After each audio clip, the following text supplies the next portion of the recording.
The unity of opposites is the image of the universe, not its essence. Xiefeng.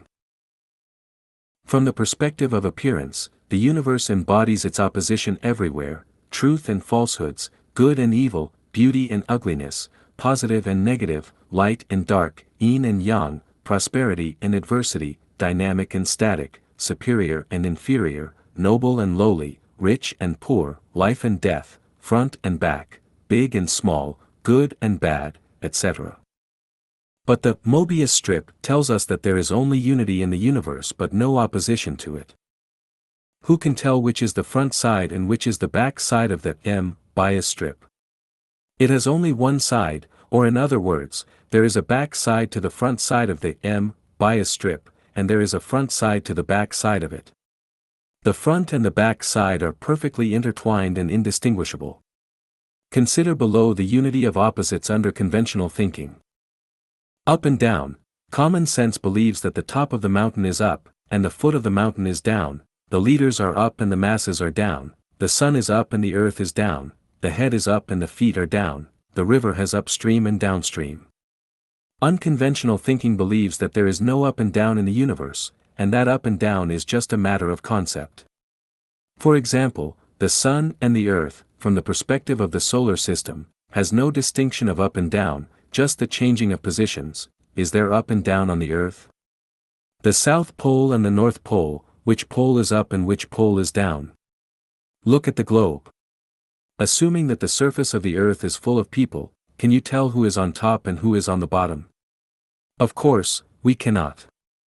If we keep shrinking the earth to nothing, then all people on the earth will stand foot to foot, with their heads in the opposite direction.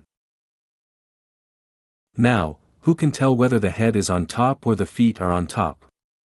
Of course, no one can. In the same way, is the top of the mountain up or the foot of the mountain up? Regardless of the direction, as long as we walk along a straight line, we will eventually return to the starting point. So, does the river have upstream and downstream? The masses can have no leaders, but the leaders must have masses. Then, are the masses at the top or are the leaders at the top? To have or not, is there anything in the universe?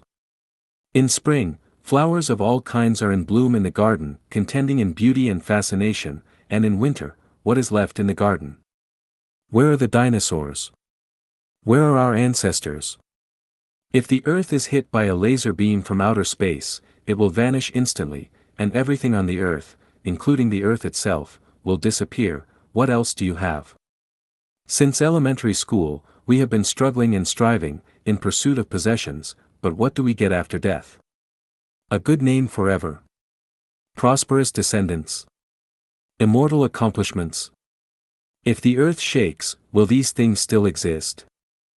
From a transcendental point of view, the more you pursue possessions, the result will be that you will own nothing. The more you pursue no possessions, the result will be that you will own everything.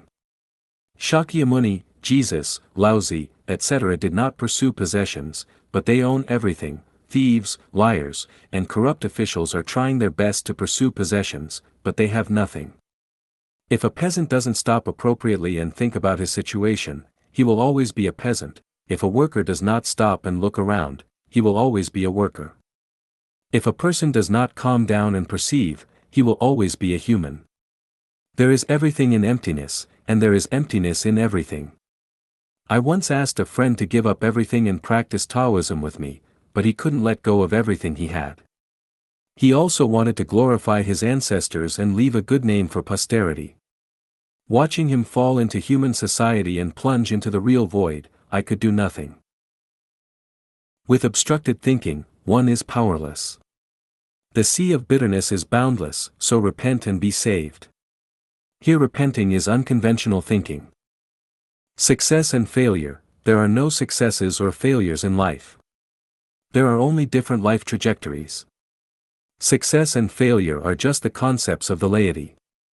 In the eyes of the laity, success is rank promoted, fortune made, and ancestors glorified. While failure is losing one's official position, losing money, being laid off, and being divorced. But from the perspective of the ultimate goal of life, only the 8 immortals in the 8 immortals crossing the sea, each showing their magical powers, are the winners. Looking back at thousands of years of recorded human history, who was the winner? The Egyptian pharaoh? Alexander? Caesar? Constantine? Charlemagne? Napoleon? King Arthur? Gregorian? Henry? Genghis Khan? Peter the Great? Washington? Lincoln? Hitler? Stalin? Gandhi?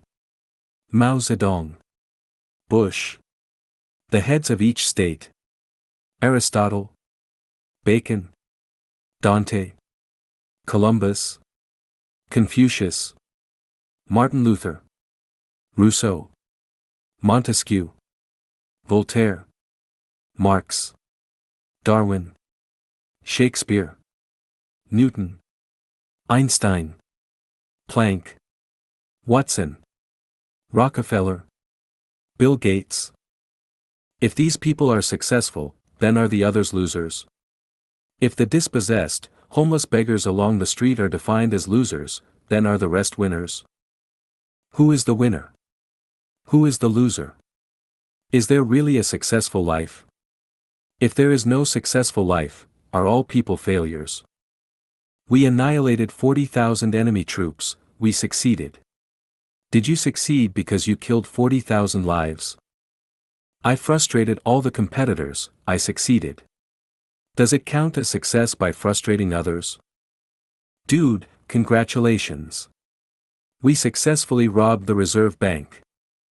It's so comfortable. I succeeded in swindling him out of all his money. You are so smart that you successfully transferred the company's property to your private account abroad. We successfully blew up the World Trade Center. We successfully released the atomic bomb on Hiroshima. I successfully spread the SARS virus. I successfully cloned people, so that people don't know whose father he is or whose son he is. We successfully discharged wastewater into the river. And so on. Are these all successes? The well-known Napoleon Hill wrote a book, The Law of Success. His book has been sold in more than 30 countries and more than 20 million copies in more than 20 languages. He himself is called the creator of millionaires. Great. It's really great. But someone once said, walk along an impeccable line of reasoning, everything is normal, but at the end you suddenly find yourself caught in a dilemma. I wonder if Mr. Hill has come to the end and found himself in a dilemma. The law of success teaches people how to succeed, so does it mean that people who have not read the law of success are losers? At what level is one considered successful? How much wealth does one need to have to be counted as successful? How many bank robberies does it take to be considered a success? How many times can piracy be considered a success? How many rivers should one pollute to be considered a success? How much money should one embezzle to be considered as a success? How many children should one have to be considered as successful? How many multinational group companies does one need to establish to be considered as successful? If one side of a piece of paper is success and the other side is failure, then if this piece of paper is turned into a Mobius strip, how do we distinguish between success and failure? Gains and losses, gaining is losing, losing is gaining. The more you gain, the more you lose, the less you gain, the less you lose. Without losing, you will gain nothing, without gaining, you will lose nothing. From middle school textbooks, we know the theorem of indestructibility of matter. Strictly speaking, it is not called the theorem of indestructibility of matter. It should be called the theorem of indestructibility of energy. Matter has birth and death, while energy is eternal in the universe. Energy is conserved, that is, the energy in the universe is a definite number. Energy will neither increase nor decrease. As the energy on the earth increases, the energy on the sun decreases, the temperature of water increases, and the amount of fuel is reduced. The more one experiences in life, the shorter one's life becomes, the more wisdom one has gotten, the whiter one's hair will be. Energy is a definite number, so what else is a definite number in the universe? Within the current range of the solar system, the time sequence is a fixed number. The 24 solar terms of the lunar calendar set by Chinese sages: beginning of spring, rain, awakening of insects, spring equinox, Qingming, grain rain, start of summer, lesser fullness, grain in ear, summer solstice, minor heat, major heat, start of autumn, end of heat, white dew, autumn equinox, cold dew, frost's descent, start of winter, light snow, heavy snow, winter solstice are fixed numbers. The 5 elements, metal, wood, water, fire and earth, and heavenly stems and earthly branches, jia yi bing ding wu ji gung xin ren kue, and zi chou in mao chen si wu wei shin yu su hai, and the 12 animal signs, rat, ox, tiger, rabbit, dragon, snake, horse, sheep, monkey, chicken, dog and pig, corresponding to each year, month, day, and hour are all definite numbers. The method of choosing the day of good fortune and bad fortune in the art of becoming invisible, Taoist magic, which was calculated from the primordial 8 trigrams by Wenwang of the Zhou dynasty and was later used by Jiang Zia, Zhang Liang, and Zhuge Liang is a definite number. The Earth's moving trajectory and rotation speed are fixed numbers, the waxing and waning of the moon is a fixed number, the ocean's ebb and flow is a fixed number, women's menstrual cycles are a fixed number, and the lifespan of animals and plants is a fixed number. An elephant will not live 300 years, a poplar tree will not grow for 300 years. The dry and rainy seasons in Zimbabwe are fixed numbers.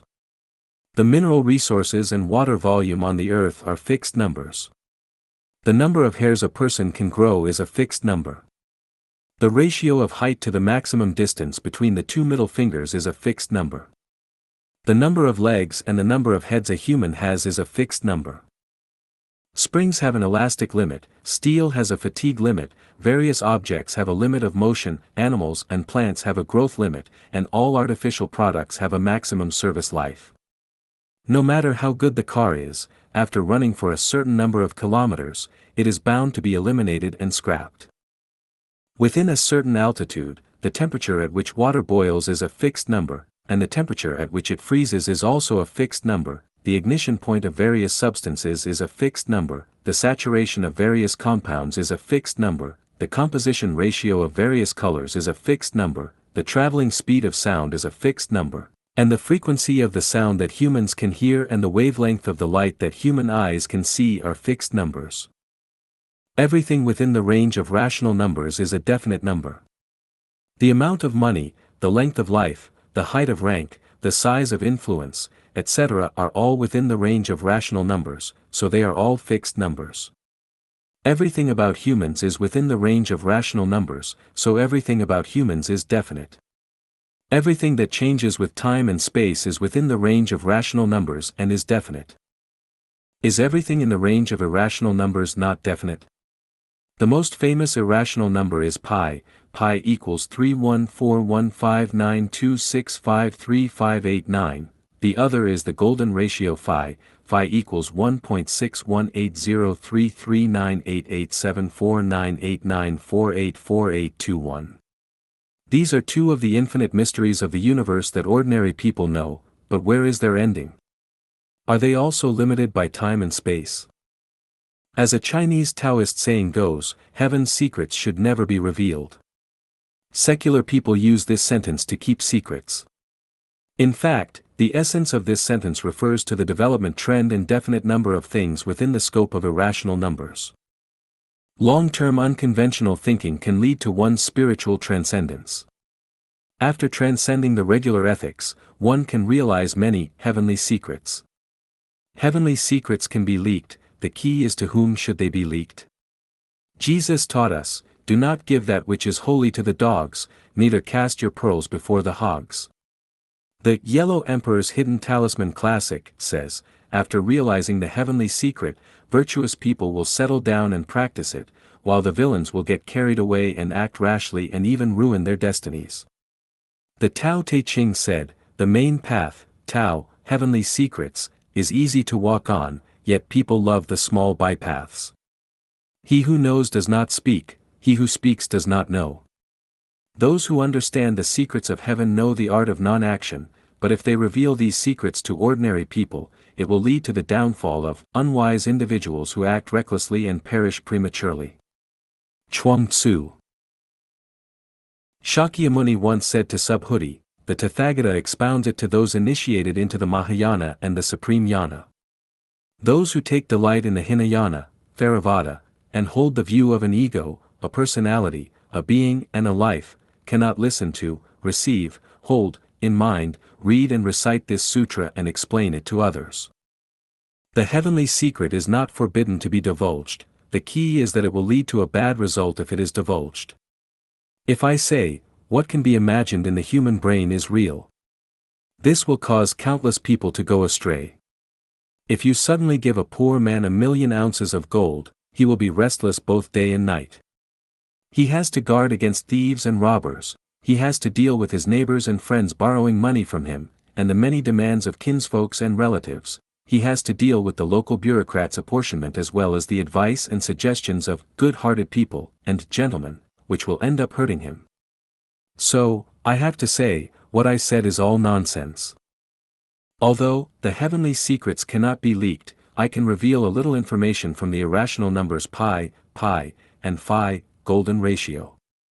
One is the universe is infinite and life is infinite. The second is, as a person, one's life is a finite cycle, but once the life goes beyond the category of a rational number, it enters the range of an irrational number, his life becomes infinite and non-repeating.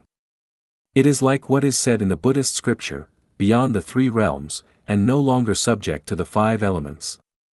It is also like speed. If the speed of an object is less than 7,900 meters per second, it can only live on the earth, but if it is greater than or equal to 7,900 meters per second but less than 11,180 meters per second, it can fly around the earth, but once its speed exceeds 11,180 meters per second, it can get rid of the gravitational restraint of the earth, and it enters the huge solar system. When its speed exceeds 16,670 meters per second, it can freely enter the vast galaxy and experience the galaxy's various appearances and exceeding fascination and charm. The third is, time only exists in the world of rational numbers, there is no time in the world of irrational numbers. The wisdom of ordinary people has developed from natural numbers to irrational numbers, which can be said has reached its limit. If it develops further, it will enter the field of complex numbers, which is the field of thinking of gods and Buddhas.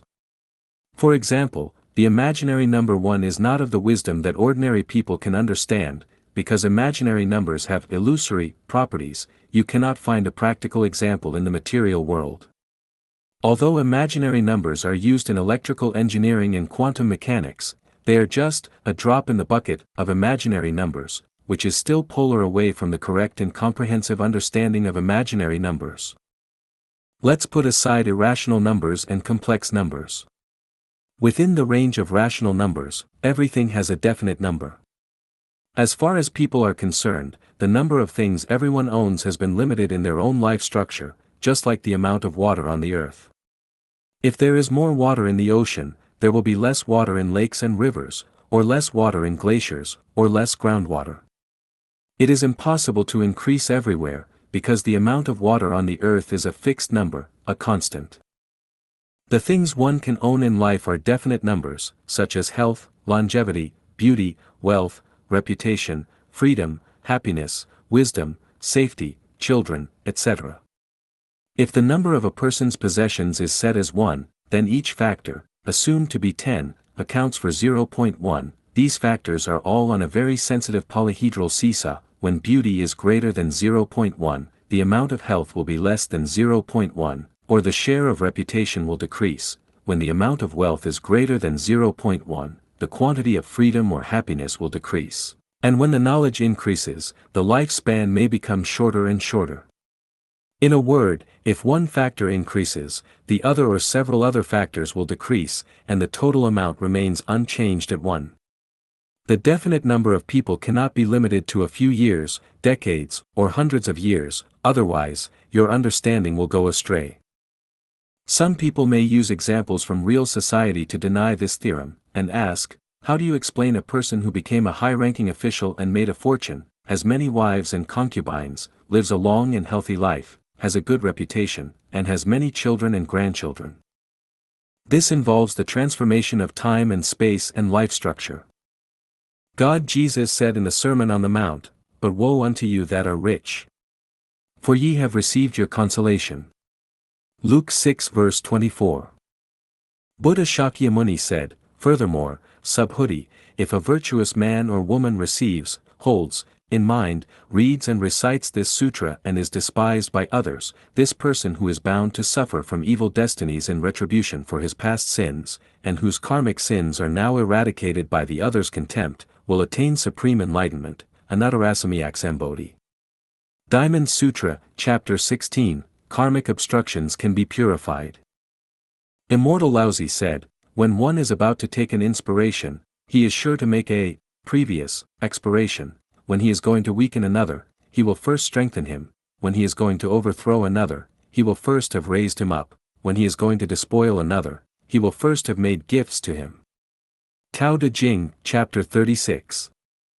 To sum up the teachings of gods, Buddhas and immortals, it means that if you get more in this life, there will be less in your next life. If you suffer in this life, you will enjoy happiness and blessedness in the next life. If you are overspending from your bank account, you will have no money to use at critical times. If Tao wants to restrain you, it must first expand you; to weaken you, it must first strengthen you; to discard you, it must first make you prosper; to take away your blessings, it will first give you temporary enjoyment. In short, no matter where you go, what you own will always be one. In my opinion, those who are rich and powerful are very poor, and their prospects are very worrying, while those who are suffering, although their lives are extremely difficult, their prospects are very splendid. This is the paradox, which is hard to understand, because of the lack of examples in reality.